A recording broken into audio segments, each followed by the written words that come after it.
comme une odeur de poudre à canon dans le sud du Maroc. La tension est à son paroxysme et rien ne présage d'une quelconque accalmie. 3 Algériens ont trouvé la mort au Sahara occidental alors qu'ils essayaient de rejoindre la Mauritanie à bord de leur camion. Rahimahumullah, les tensions sont à leur comble. Mais ce drame vient s'ajouter à une longue série de conflits diplomatiques, économiques et d'éloignements politiques. La présidence algérienne accuse le Maroc d'être derrière cette attaque. Le Maroc, quant à lui, garde le silence, attendant sûrement la fin de l'enquête. Ce dialogue de sourds est récurrent depuis 60 ans et il en devient toxique. Analyse d'une situation très tendue pouvant entraîner toute la région dans un chaos sans fin. Vous l'aurez compris, la situation est grave. Même si les relations des deux pays n'ont jamais été bonnes et ça depuis 1975, ce que l'on voit depuis septembre 2020 est tout autre chose. Après la reconnaissance américaine du Sahara, la normalisation des relations avec Israël, du Maroc et les problèmes et les problématiques du gazoduc Maghreb-Europe entre le Maroc, l'Espagne et l'Algérie, tous ces sujets ont enflammé les débats, que ce soit dans les médias de part et d'autre, sur les réseaux sociaux ou dans la classe politique, jusqu'à arriver à la cessation des relations diplomatiques entre les deux pays et la fermeture de l'espace aérien algérien. Mais plusieurs questions s'imposent. Première question, à qui profite cette situation? En vérité, à personne. Ni aux élites marocaines algériennes, ni au pouvoir politique, ni même au peuple. Alors observons les choses de plus près pour comprendre ce conflit. Pour les deux pays, le moment est mal choisi. L'Algérie traverse une crise politique sans précédent. Largement affaiblie par le Hirak, l'Algérie traverse une crise alimentaire aussi, importante, notamment liée au Covid-19, avec des pénuries de certains aliments. L'Algérie a aussi de nombreux défis à relever, pour population jeune et forte natalité, transition économique, transformer une économie de base basée sur la vente d'hydrocarbures et de gaz en une économie d'industrie ou de services. Une monnaie au plus bas, le dinar algérien, avec très peu d'investissements étrangers et un secteur du tourisme à l'arrêt. Enfin, le plus grave et sûrement la cause de tous les maux que je viens de citer est que l'Algérie n'a pas su créer d'élite efficace depuis son indépendance, à cause notamment d'un régime militaire rigide, vieillissant et totalitaire. Le Maroc aussi est au fond du trou depuis 60 ans et c'est le moins qu'on puisse dire.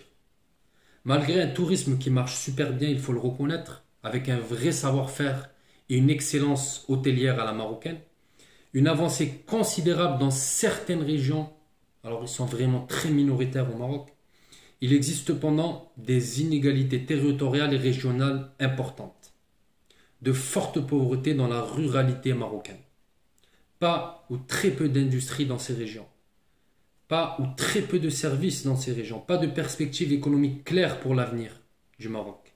Malgré un État fort et des investisseurs étrangers dans certaines régions, le Maroc reste un pays pauvre avec un système de santé en panne et une éducation qui ne marche pas.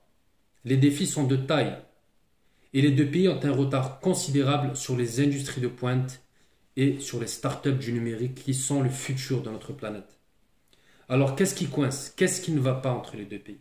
Alors le premier point, c'est le Sahara occidental, le Sahara marocain, appelez-les comme vous voulez. Objectivement, l'Algérie tient le mauvais rôle dans cette affaire. Car au lieu de pousser à la paix entre le Maroc et l'Algérie arme et finance le Polisario. L'Algérie aurait pu être le médiateur, l'arbitre, le conciliateur des deux pays, des deux parties. Au lieu de cela, l'Algérie finance à l'international le Polisario, comme si c'était une cause nationale. C'est un non-sens. Donc, l'une des premières initiatives est de cesser le conflit au Sahara et de démanteler le Polisario. Le plan d'autonomie marocain est la meilleure initiative en toute objectivité. D'ailleurs, il a été voté en masse dernièrement à l'ONU, même par la Chine, alliée de l'Algérie. Pour faire une pierre deux coups, pourquoi pas prendre comme exemple ce plan d'autonomie du Sahara et créer des régions autonomes au Maroc et en Algérie, sous l'autorité d'un même pouvoir algéro-marocain. Vous l'aurez compris, je suis pour une fusion pure et simple de nos deux pays. Ainsi, en plus de profiter du développement économique rapide grâce au marché commun, on réglera les problèmes identitaires comme dans le Rif ou en Kabylie, et on en est très très très loin aujourd'hui. Mais permettez-moi de rêver. Le second point de divergence entre les deux États est leur idéologie politique. Alors que le Maroc est un ancien pays, et je ne dis pas ça pour rabaisser mes frères algériens, mais c'est une réalité, le Maroc est une monarchie qui a plus de 1000 ans. Les institutions sont anciennes. La société marocaine ainsi que ses élites sont traditionnalistes et conservateurs. Ça veut rien dire. L'Irak a 4000 ans et on voit l'état qu'il a aujourd'hui. Et économiquement, le royaume est capitaliste, avec tous les défauts et qualités que l'on connaît à ce modèle.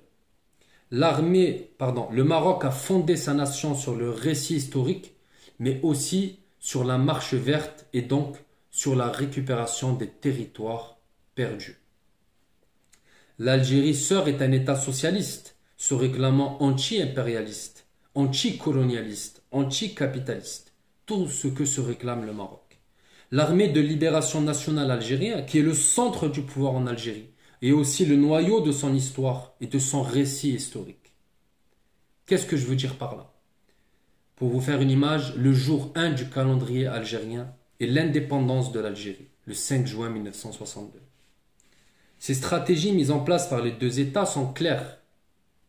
Créer un récit historique pour légitimer le pouvoir et imposer au peuple une idée de ce qu'est la nation marocaine et algérienne. Et le moins que l'on puisse dire, c'est que la sauce ne prend pas, elle n'a jamais prise, car le développement économique n'a pas pris.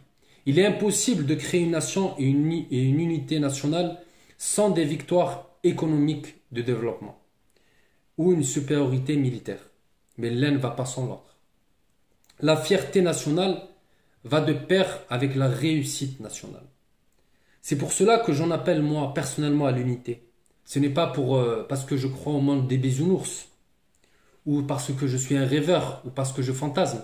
Je demande cette unité car je suis persuadé que les deux pays n'ont pas d'autre choix pour pouvoir se développer que de coopérer.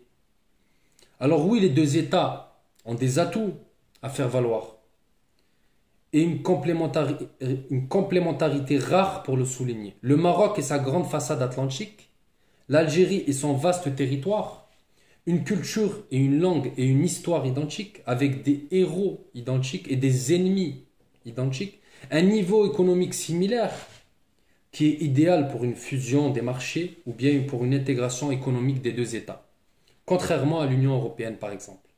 En attendant un miracle, les deux États se font face. Le peuple, quant à lui, est le grand perdant de ce conflit, car ce froid diplomatique est un frein au développement. Donc, toujours plus d'inégalités, toujours plus de pauvreté, et toujours plus d'immigrés en Europe, et toujours plus de honte, et moins de fierté, et moins d'unité nationale, et toujours plus de déstabilisation dans les deux États. Vous voyez que c'est lié. Pour cesser donc l'immigration des jeunes, il faut que le Maroc et l'Algérie mettent de côté leurs différends et s'unissent pour un avenir meilleur. Peu importe le prix. Pour revenir à la normale, il faut faire des tables rondes, trouver des compromis. Mais là, j'enfonce des portes ouvertes. Ces solutions sont claires et connues de tous. Mais alors, pourquoi les dirigeants n'utilisent pas ces outils pour arranger la situation? Pourquoi ce dialogue de sourds alors que tout est favorable pour trouver une solution? Est-ce les récits historiques? Si c'est cela, les récits historiques s'écrivent et se réinventent. Comme on peut le voir avec l'Allemagne et la France, aujourd'hui les meilleurs amis et hier les ennemis de plusieurs siècles. Le rapprochement est encore possible, mais les dirigeants algériens ont toujours refusé la main tendue du Maroc et du roi. L'Algérie a besoin d'un ennemi extérieur pour exister, pour détourner l'attention de son peuple. Contrairement au roi du Maroc, qui est bloqué par cette situation et qui est plus que jamais populaire et soutenu par son peuple. C'est totalement objectif et ce n'est pas parce que je suis marocain que je le dis. Voilà. Vous l'aurez compris, mes chers frères et sœurs, les défis sont de taille, mais le jeu en veut la chandelle. L'objectif, c'est le développement de nos deux pays, c'est la fin de la pauvreté, la fin des inégalités. Tout est entre nos mains, entre les mains du peuple. Et ce n'est pas en faisant la guerre qu'on va régler cette situation. Merci.